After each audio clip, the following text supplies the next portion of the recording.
First journey എന്ന് പറയുന്നത് മോശയും ഈ 10-30 ലക്ഷം പേരെയും കൊണ്ട് മോശയാണ് ഈ ജനത്തെ കൊണ്ടുപോകുന്നത്. ആ ഫസ്റ്റ് ജേണിയിൽ തന്നെ അസാധാരണമായ അത്ഭുതങ്ങൾ നടന്നു. 10 ബാധകളെ മോശയുടെ കയ്യിൽ ഉണക്ക വടി കൊണ്ട് അടിച്ച് റെഡിയാക്കി. എല്ലാവരും കണ്ടത് ഈ ഉണക്ക വടിയാണ്. പക്ഷേ കർത്താവ് ആ വടിയെ അഭിഷേകം ചെയ്തു. ചില ഉണങ്ങിയിര ചിലതിൻ്റെ മേലൊക്കെ അഭിഷേകം വന്നാൽ ഒരു പ്രയോജനമില്ല എന്ന് പറയുന്ന നിന്നെ ദൈവം അനവധി വ്യക്തികൾക്കൊരു അനുഗ്രഹമാക്കി മാറ്റും. ദിവ്യസുന്ദരനായിരുന്നു. പക്ഷെ 40 വർഷം കഴിഞ്ഞ് പിന്നെ നമ്മൾ അടുത്തൊരു 40 years നോക്കിയപ്പം സൗന്ദര്യം കാണാനില്ല.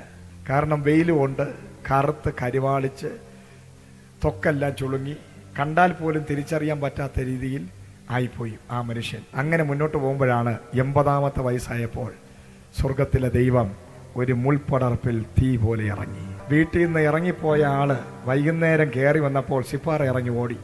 കാരണം ഇത് ഞാൻ കാണാത്ത ആളാണ്. കാരണം അതുപോലെയാണ് നിന്റെ ലൈഫ് മാറാൻ പോകുന്നത്.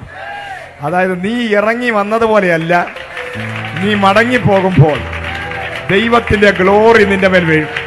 ദൈവത്തിന്റെ തേജസ് നിന്റെ മേൽ വീഴും. പരിശുദ്ധാത്മാവ് നിന്റെ മേൽ വരുമ്പോൾ നിന്റെ കളറെല്ലാം മാറും.